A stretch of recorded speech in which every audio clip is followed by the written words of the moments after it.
On dit que des hommes beaux sont établis désormais dans toutes les villes en périphérie, parfois tout en haut dans des grues, parfois posés au coin des rues, parfois devant un écran dans un sous-sol par commodité.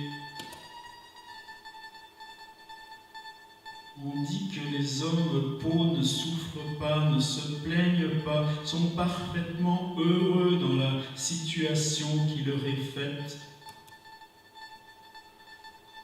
Les hommes beaux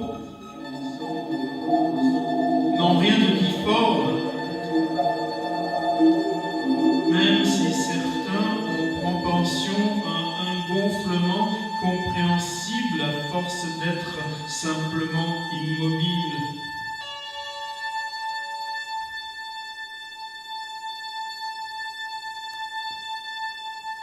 On ne constate pas qu'ils se soient fréquemment reproduits entre eux. On a bien insisté qu'il s'agissait plutôt d'une donnée sociale.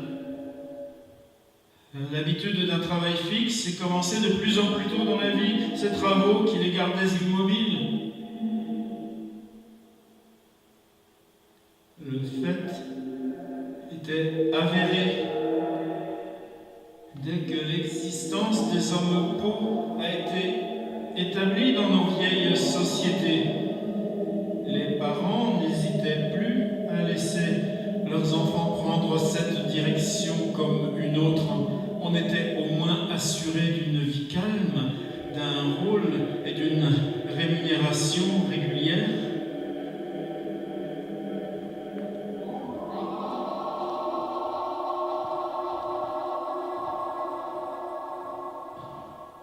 Les hommes beaux n'étaient pas des rêveurs ni des créateurs, mais ils exécutaient avec patience l'ensemble des tâches mentales qu'on leur confiait.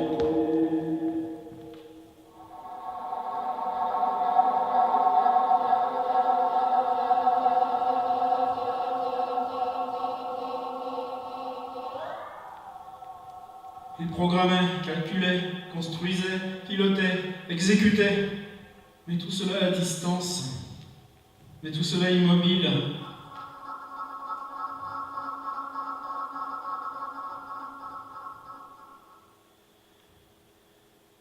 Leurs besoins étaient si réduits. Dormir, c'était sur place. Manger, c'était limité.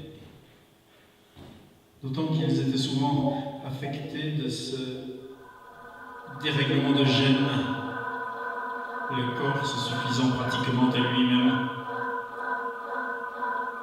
Ils n'aimaient pas tant la lumière, encore moins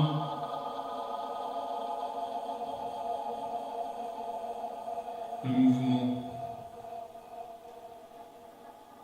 Du moins les plus expérimentés d'entre eux. On les laissait dans cette demi-obscurité, au moins leur immobilité.